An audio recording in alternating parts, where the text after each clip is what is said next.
पिछली क्लास में अपन ने ट्रेड डिस्काउंट की एंट्री करना सीखा था। आज अपन को इस तरह की एंट्री करना सीखना है जिसमें कैश डिस्काउंट भी हो और ट्रेड डिस्काउंट भी हो। सबसे पहले अपन एक क्वेश्चन लिख लेते हैं जिसमें दोनों डिस्काउंट हैं।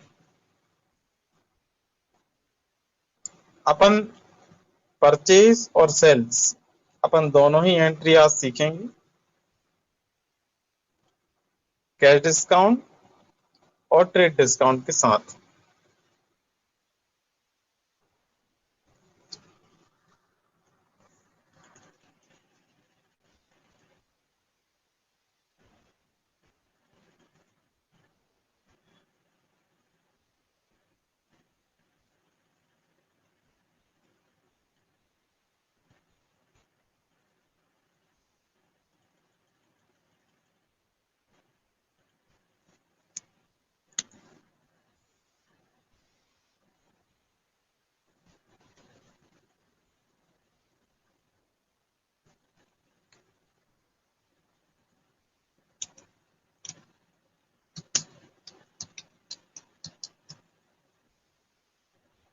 अपन ने कॉलम बनाए, एक ट्रेड डिस्काउंट के लिए है और दूसरा कैश डिस्काउंट के लिए।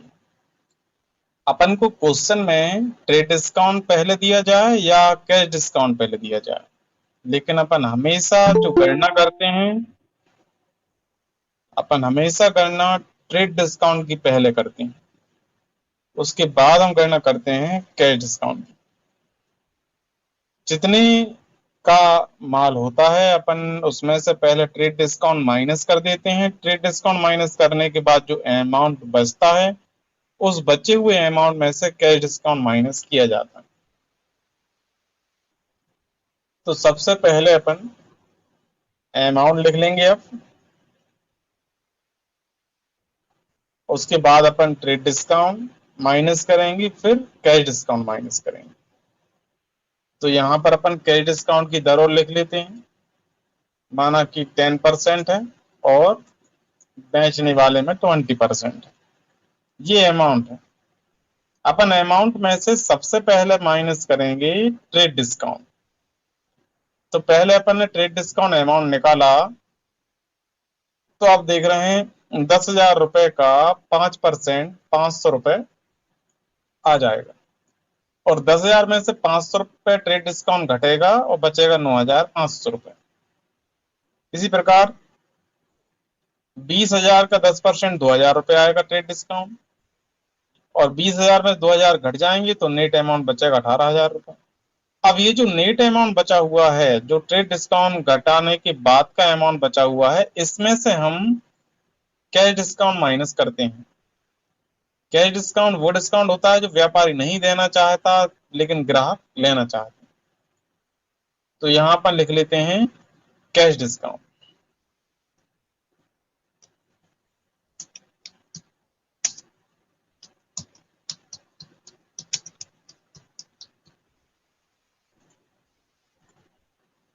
अपन ने यहां पर लिखा है कैश डिस्काउंट अमाउंट। अब कैश डिस्काउंट अमाउंट निकालने के लिए अपन यहाँ फॉर्मूला फिट कर रहे हैं। सबसे पहले बराबर लगाएंगे, बराबर लगाने के बाद अमाउंट पर क्लिक करेंगे और इनटू करेंगे अपन कैश डिस्काउंट के परसेंटेज से और एंटर प्रेस कर देंगे। इस तरह से यहाँ पर कैश डिस्काउंट अमाउंट आ जाता है।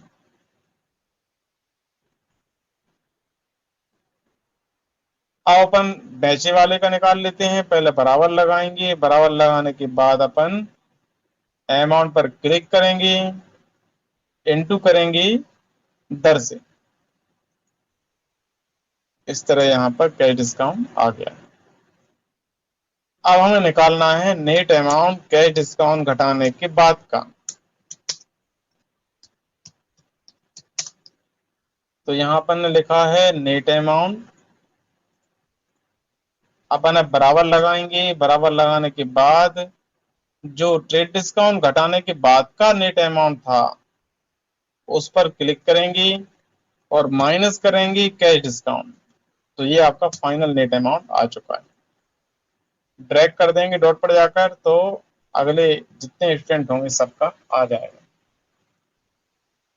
इस तरह अपन ने क्वेश्चन लिखा और उसमें अमाउंट की गणना करना अपन ने सीख लिया।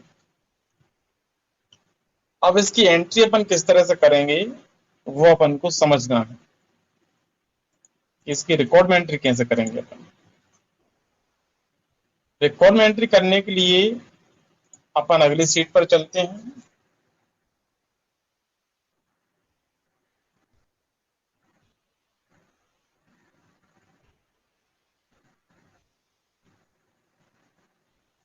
अपन पुराने क्वेश्चन कॉपी कर लेते हैं ताकि अपन को टाइप नहीं करना पड़ेगा।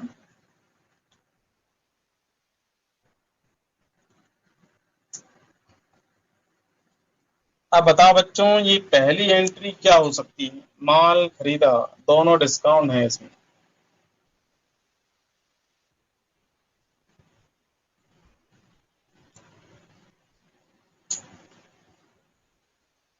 ट्रेड डिस्काउंट का लेखा पुस्तकों में तो होता नहीं है, बुक्स में केवल कैश डिस्काउंट की एंट्री की जाती है। तो जब भी आप एंट्री बताएंगी, ऐसी एंट्री जिसमें दोनों डिस्काउंट हो, तो सिर्फ कैश डिस्काउंट के लिए वहां पर एंट्री होगी अलग से। ट्रेड डिस्काउंट की तो अमाउंट डायरेक्ट माइनस कर कर लिखा जाएगा।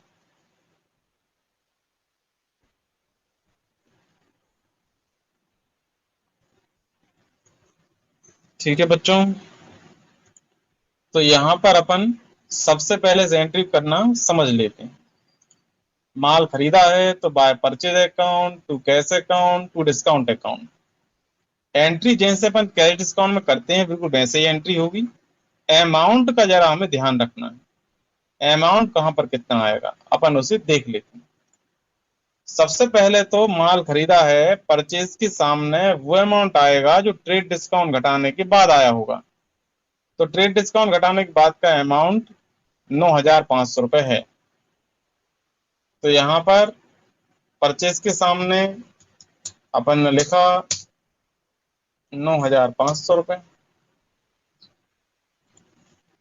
अब उसके बाद कैश के सामने कितना अमाउंट आएगा वो अपन लिखेंगे। कैश के सामने वो अमाउंट आएगा जो अमाउंट कैश अपन दे रहे हैं। अपन सभी डिस्काउंट घटाने के बाद कैश देते हैं, इसलिए कैश के सामने 8,500 रुपए आ जाएगा। अब उसके बाद डिस्काउंट, कैश डिस्काउंट का जो अमाउंट है वो डिस्काउंट के सामने आएगा 1,000 रुपए।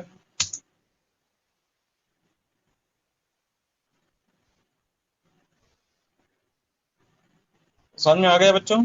इस तरह से आप परचेज की एंट्री कर सकते हैं। अब अपन करेंगे सेल्स की एंट्री। सेल्स की एंट्री करने के लिए माल बेचा, ये अपने पास क्वेश्चन है।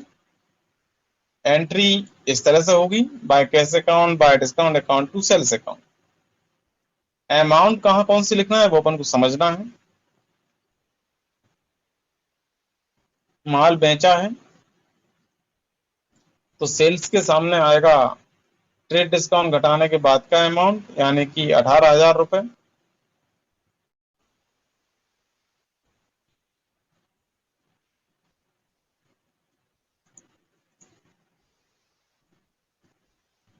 तो अपन यहां पर सेल्स के सामने अमाउंट लिख देते हैं 18,000 रुपए। फिर अपन लिखेंगे डिस्काउंट के सामने, डिस्काउंट के सामने आपको वो अमाउंट लिखना है जो कैश डिस्काउंट का अमाउंट है। तो कैश डिस्काउंट का अमाउंट आप ये देख रहे हैं 4,000 रुपए है, तो अपन यहाँ पे 4,000 रुपए लिख देते हैं। कैश के सामने वो अमाउंट लिखते हैं जितना हमारे पास कैश आया है या गया है।